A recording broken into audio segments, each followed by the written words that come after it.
दोपहर के 1:30 बजने में कुछ ही मिनटों का इंतजार है। न्यूज 18 पर आप देख रहे हैं प्रदेशवासियों के लिए बहुत ही खास बुलेटिन, आप अपना उत्तराखंड। आपके साथ मैं हूं कंचन डोगरा नेगी और पहली बड़ी खबर जो है वो देहरादून से है, जहां पर मुख्यमंत्री त्रिवेंद्र सिंह रावत जो हैं वो समीक्षा कर रहे हैं। सीएम कर रहे हैं 3 विभागों की समीक्षा, शिक्षा, खेल, पंचायती राज, ये 3 डिपार्टमेंट जिनमें समीक्षा की जा रही है, प्रेजेंटेशन ली जा रही है। 95 ब्लॉक में बनने हैं अटल आदर्श विद्यालय, खेल नीति पर बात होनी है, साथ ही पंचायतों को इंटरनेट से जोड़ने का भी प्लान है। तो आज का ये कार्यक्रम जिसमें शिरकत कर चुके हैं त्रिवेंद्र सिंह रावत।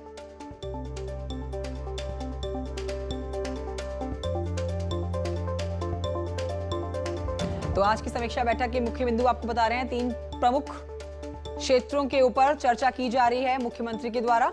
मेरे सहयोगी दीपांकर भट्ट और जानकारी के साथ इस खबर पर है मौजूद। दीपांकर, समीक्षा बैठक लगातार जारी है, क्या खबरें छनकर आ रही है बैठक से? किन किन मुद्दों पर बात हो चुकी है और किन किन पर करनी अभी बाकी है? बिल्कुल कंचन, ये बैठक 11 बजे शुरू हुई थी, जिसमें खासतौर पे 3 डिपार्टमेंट्स की प्रेजेंटेशन मुख्यमंत्री ने देखी है, जिसमें शिक्षा विभाग, पंचायती राज विभाग और इसके अलावा खेल विभाग। पंचायती राज विभाग में ये देखा गया कि किस तरीके से पंचायतों को ई कनेक्ट किया जाए, कैसे उनमें इंटरनेट की व्यवस्था को दुरुस्त किया जाए। इसके अलावा खेल विभाग में खेल नीति को देखा गया कि क्या कुछ इसमें नई बातें हैं और कैसे इसको आगे कैबिनेट में लाया जाए और क्या इसकी पूरी तैयारियां रहेंगी। इसके अलावा शिक्षा विभाग में खास बात यह है कि हर ब्लॉक में 2 अटल आदर्श विद्यालय खुलने हैं और अब सरकार के पास सिर्फ 1.5 साल के आसपास का वक्त बचा, उसके इलेक्शन होने हैं। तो इस दौरान कैसे इन स्कूल्स को आगे बनाया जाए, क्या इसकी पूरी व्यवस्था रहेगी। 3 प्रेजेंटेशन देखी गई हैं और अब कुछ देर में शिक्षा मंत्री आएंगे और मीडिया से बातचीत करेंगे और फिर बताएंगे कि क्या कुछ रहा। ठीक है, शुक्रिया आपका दीपांकर भट्ट जानकारी के लिए। तो लगातार ये समीक्षा बैठक जारी है। मेरे सहयोगी दीपांकर जानकारी दे रहे थे कि सुबह 11 बजे से बैठक लगातार जारी है और 3 जो प्रमुख क्षेत्र हैं जिनके ऊपर मुख्यमंत्री त्रिवेंद्र सिंह रावत जो है बारीकी से जानकारी ले रहे हैं, उनके ऊपर लगातार चर्चा बनी हुई है। इस बैठक में शामिल हो रखे हैं त्रिवेंद्र सिंह रावत। 3 मुख्य विभाग हैं, शिक्षा, खेल और पंचायती राज, जिसके ऊपर प्रेजेंटेशन मुख्यमंत्री त्रिवेंद्र सिंह रावत के सामने पेश की जा रही है। अगली खबर भी देहरादून से है। आज होगी कार्यकारिणी घोषित। दोपहर के बाद कभी भी कार्यकारिणी घोषित की जा सकती है। बीजेपी कार्य समिति मोर्चों की कार्यकारिणी की घोषणा कर सकती है। 7 में से 5 मोर्चों की कार्यकारिणी होगी घोषित। अल्पसंख्यक मोर्चा के प्रदेश अध्यक्ष की भी होगी घोषणा।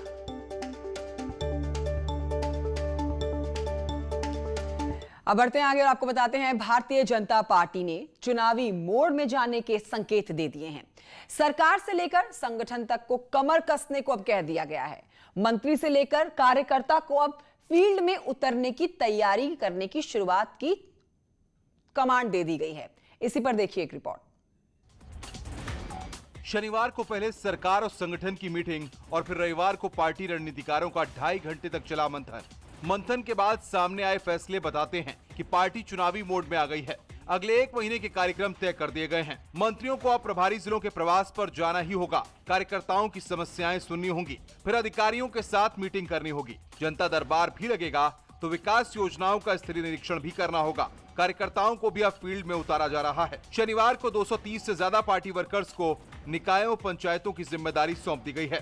तो जल्द ही पार्टी की प्रदेश कार्य समिति के अलावा सभी 7 मोर्चों की कार्यकारिणी घोषित करने को भी कह दिया गया है। इस तरह से प्रभारी मंत्रियों को ये कहा गया है जिस जिले का प्रभारी है वो महीने में 1 दिन का दौरा अपने जिले में जरूर करे, रात्रि विश्राम करे और वहाँ के जिला अध्यक्ष को बता के जाए, जिस मंडल में जा रहा है उस मंडल को बता के जाए।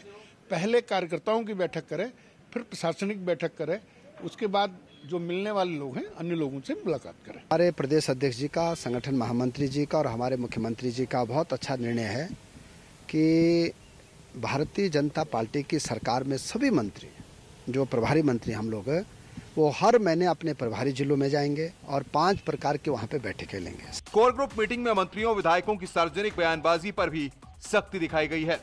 सख्त हिदायत दी गई है कि पार्टी फोरम से बाहर जाकर कोई बातचीत न करे।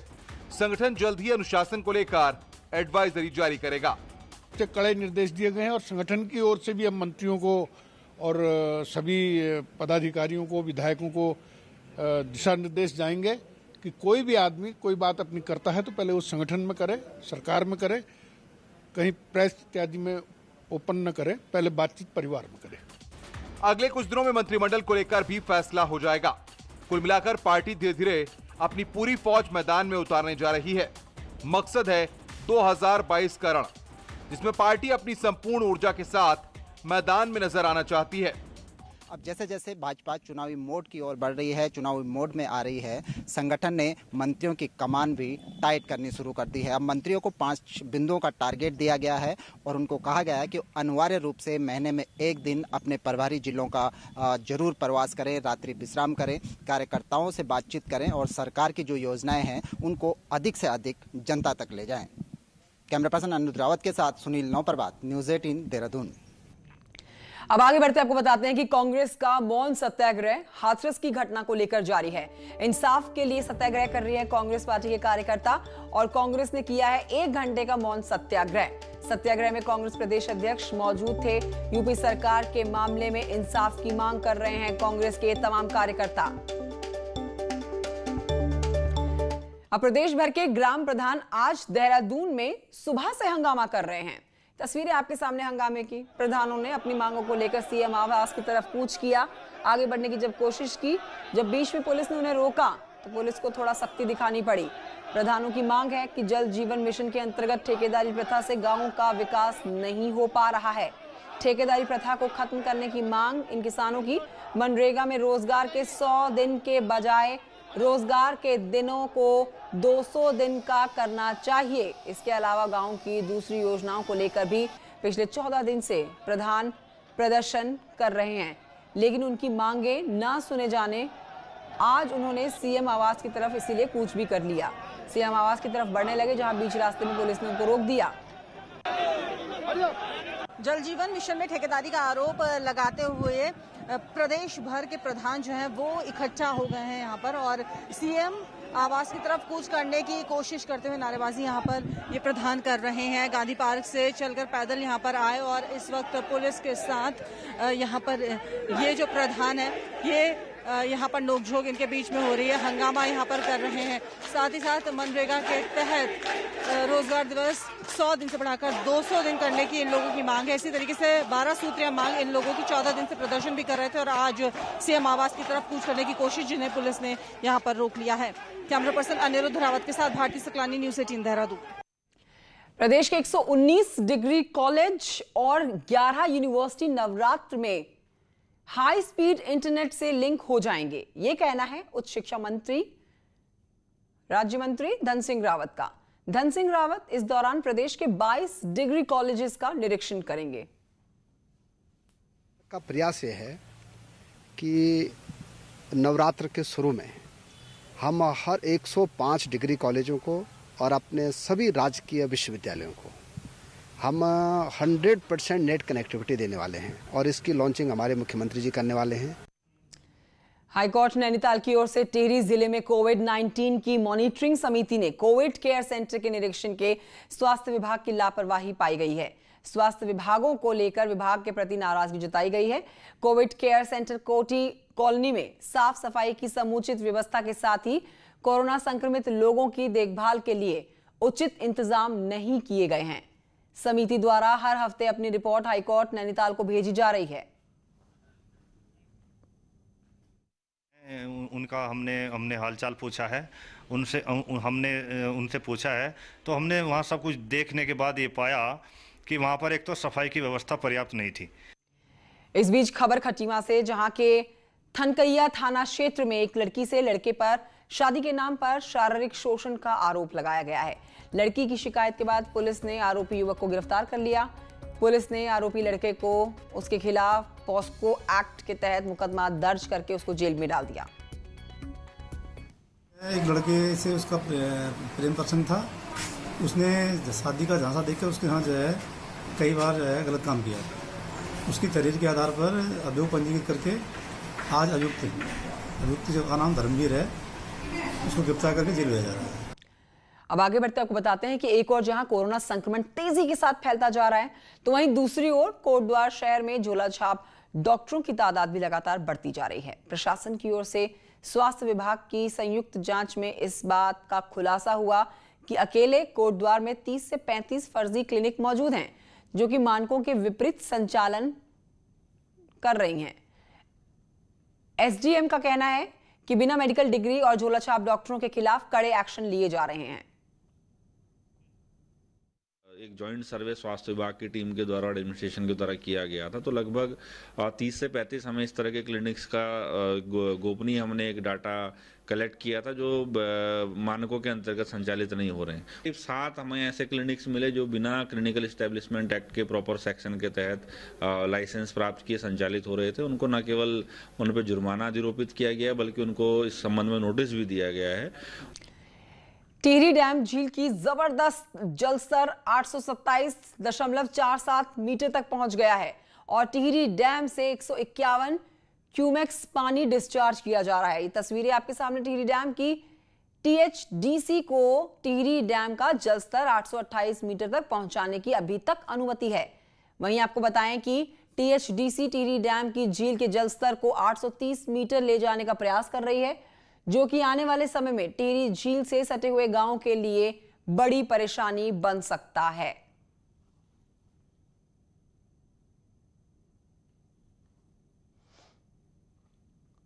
होता है जिसकी अभी तक हमें अनुमति नहीं है, तो हम अभी 828 तक ही भरेंगे। उसके ऊपर हमारे जाने का कोई प्रश्न नहीं उठता जब तक अनुमति नहीं मिल जाती है। शासन द्वारा खटीमा नगर पालिका के 4 नामित सभासदों चुने जाने पर बीजेपी कार्यकर्ताओं में उत्साह दिखा। बीजेपी कार्यकर्ताओं ने नामित सभासद नीरज रस्तोगी, विमला बिष्ट, सचिन अग्रवाल, रेणु भंडारी का स्वागत किया है। इस दौरान बीजेपी के नगरपालिका नामित सदस्यों ने सरकार की दी हुई जिम्मेदारी को सही से निभाने का संकल्प भी लिया। तो मैं सभी बीजेपी मेंबर का धन्यवाद करना चाहूँगी जिन्होंने हमें इस काबिल समझा, और प्रदेश नेतृत्व का धन्यवाद करना चाहूँगी कि उन्होंने हमें सभासद मनोनीत किया है। ऋषिकेश से खबर, जहां पर सड़कों पर लगातार बढ़ रही है आवारा पशुओं की संख्या और राहगीरों के लिए एक बड़ी मुसीबत बन गई है। ये आए दिन ये आवारा पशु सड़कों पर हादसों का कारण बनते हैं, हादसों को न्योता देते हैं, जिसको लेकर नगर निगम धार्मिक संस्थाओं से बात करके पशुओं को गौशालाओं में छोड़ने की बात कर रहा है। आबादी बहुत ज़्यादा शहर में बढ़ चुकी है, जिससे कि आए दिन एक्सीडेंट का खतरा बना हुआ है। उन्हें उनसे मुलाकात करी और उनसे आग्रह करा कि हमारे जो गौवंश, आवारा गौवंश घूम रहे हैं, नगर निगम में कहीं कांजी हाउस की व्यवस्था नहीं है। कृषि मंडी विकास नगर से खबर है, जहां पर किसानों को अरवी के सही दाम ना मिलने से किसानों को आर्थिक नुकसान उठाना पड़ रहा है। किसानों की माने तो पिछले साल अरवी की फसल 30 रुपए प्रति किलो तक मंडी में बिकी थी, लेकिन इस बार मंडी में 15 से 20 रुपए प्रति किलो तक ही ये फसल बिक रही है, जिसमें किसानों को वाहनों का भी भाड़ा तक नहीं निकल पा रहा है। वहीं किसानों का कहना है कि फुटकर बाजार में अरवी 50 से 60 रुपए प्रति किलो तक बिक रही है। में आके हम हिमाचल से मंडी में जाते हैं और गागली जो यहाँ 15 और 20 रुपए के बीच में बिकती है। तो हम चाहते हैं कि जो बाजार में भाव है 50 और 60 रुपए 40 रुपए जो बिकता है वो रेट हमारे को सही मिल सके, क्योंकि किसान की जो है इससे आय बढ़ती है, अगर इसका जो है सही फायदा हो सके। अल्मोड़ा जिले से अगली खबर है, जहां पर प्रवासियों के गांव में लौटने के बाद से दूध संघ में दूध की कमी आ गई है और गांव में लोगों ने अपने आसपास से दूध खरीदना शुरू कर दिया है, जिससे दुग्ध समितियों में दूध कम आ रहा है। इसके साथ ही गांव में दुग्ध उत्पादन की मांग भी तेजी से बढ़ रही है। दुग्ध संघ अन्य जिलों में दूध मंगाकर नगरों में आपूर्ति करा रहा है। कम होने का मुख्य कारण कोरोना काल में शहर से लोगों का गांव की तरफ पलायन मुख्य कारण है। स्कूल इत्यादि बंद होने से पूरा परिवार सुरक्षित क्षेत्र माने जाने वाले अपने अपने गांव घरों की तरफ लौट गए हैं, जिस कारण गांव से आने वाला दूध कुछ कम हो गया है। रामनगर के जसपुर तहसील से खबर है, फर्जीवाड़े का मामला यहां पर सामने आया है, जहां पर धनेंद्र कुमार नाम के एक व्यक्ति ने अनुसूचित जनजाति के फर्जी प्रमाण पत्र बनवाकर एक पेट्रोल पंप स्वीकृत करा लिया। वहीं इस बात की शिकायत उप जिलाधिकारी समेत अन्य अधिकारियों से की गई और इन फर्जी दस्तावेजों को तेजी के साथ रद्द करने की मांग की गई है। इसके बाद भी अभी तक किसी प्रकार की कोई कार्रवाई नहीं हुई है। के घरेंद्र पुत्र रेमराज सिंह हैं, इन्होंने जो है ये कडेरे जाति से हैं। इन्होंने 11/7/2019 को तहसील में एक धानुक नाम की एक जाति है जो ऐसी जाति में आती है, उस जाति में आती है, उसका प्रमाण पत्र हासिल कर लिया, बनवा लिया मतलब जो है। फर्जी तरीके से। ये जो डॉक्टर वीर सिंह गौतम जी के एक प्रमाण पत्र यहाँ से इशू हुआ तहसील से, जो तहसीलदार के द्वारा इशू हुआ, तो इसके जांच के बावजूद इनका ज्ञापन दिया है, तो इनका ज्ञापन ले जाएगा, इसमें जो जांच कराई जाएगी, जो नियमानुसार को कार्रवाई की जाएगी। तो ये बड़ा फर्जीवाड़े का मामला जिसमें शिकायत दे दी गई है, लेकिन अब तक कोई कार्रवाई नहीं की है, ये बड़ा सवाल बना है। इस बीच बड़ी खबर आ रही है, बीजेपी यूथ मोर्चा कार्यकारिणी में अटका है पेंच। एज लिमिट को लेकर यह पेंच अटक चुका है। दो पसंदीदा कैंडिडेट्स को लेकर नहीं बन पा रही है सहमति, और पहली बार आपको बताएं दिल्ली भेजी गई है यूथ कार्यकारिणी की लिस्ट। दिल्ली से ग्रीन सिग्नल के बाद होगा घोषणा का ऐलान। घोषणा तभी की जाएगी, सोर्सेज ऐसा बता रहे हैं, जब दिल्ली से हरी झंडी मिलेगी।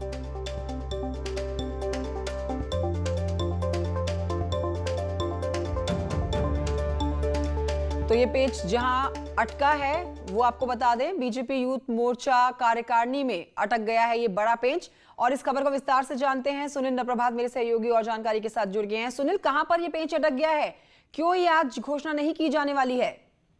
देखिए कंचन, पहले तो लंबे समय से भाजपा की जो कार्य समितियां हैं, जो विभिन्न 7 मोर्चे हैं, उनकी कार्यकारिणी का विस्तार नहीं हो पाया था। पिछली बार जब भाजपा की कोर ग्रुप की मीटिंग हुई थी तो यह तय हुआ था कि जल्द ही कार्यकारिणी का विस्तार कर दिया जाए। इस बार कोर ग्रुप मीटिंग हुई, कल ही जो कोर ग्रुप की मीटिंग भी संपन्न हुई, उसमें भी ये कहा गया कि तत्काल जो सूची बनाई गई है उसको रिलीज कर दिया जाए। लेकिन कल शाम को खुद जो भाजपा का, बीजेपी का जो ऑफिशियल व्हाट्सएप ग्रुप है, उसमें बकायदा ये जानकारी दी गई कि अब से कुछ देर बाद जो कार्यकारिणी है वो घोषित कर दी जाएगी, आप लोगों को सूची दी जाएगी मीडिया पर्सन को। लेकिन उसके तत्काल बाद करीब 10 मिनट के अंदर अंदर दूसरा मैसेज पड़ता है कि वो किसी कारण ये सूची आज जारी नहीं हो पाएगी, मंडे को जारी होगी। शुक्रिया मंडे को भी आप सुनील नप्रभात जानकारी के लिए। तो ये सूची जो आज जारी होनी थी, जिसके लिए खबरें जो आ रही थी दोपहर के बाद कभी भी नामों की घोषणा हो सकती है सूची के, लेकिन अब सोमवार को इस सूची को जारी किया जाएगा। मेरे सहयोगी सुनील नप्रभात इस पर जानकारी दे रहे थे।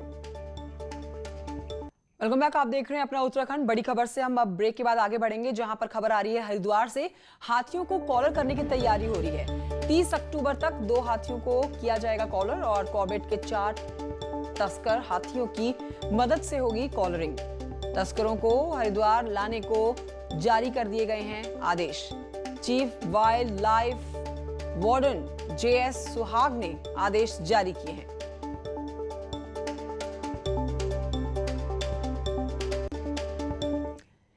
चारधाम में दर्शन के लिए श्रद्धालुओं के लिए एक अच्छी खबर है। देवस्थानम बोर्ड ने संख्या बढ़ाने का फैसला कर लिया है। बद्रीनाथ, केदारनाथ में 3-3 हजार यात्री अब दर्शन कर सकेंगे। वहीं अगर बात गंगोत्री और यमुनोत्री की करें तो गंगोत्री में अब 900 और यमुनोत्री में 700 श्रद्धालु रोजाना दर्शन कर पाएंगे।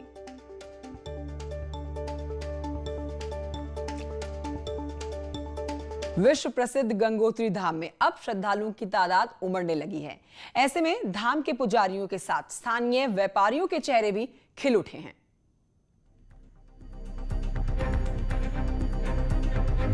राज्य के पर्यटन स्थल खोले जाने के बाद से गंगोत्री धाम में भी लगातार श्रद्धालुओं की संख्या बढ़ने लगी है। अब मंदिर परिसर से लेकर गंगा के घाट तक श्रद्धालुओं की अच्छी खासी संख्या देखी जा रही है। श्रद्धालुओं को भी लंबे समय से मंदिर के खुलने का इंतजार था।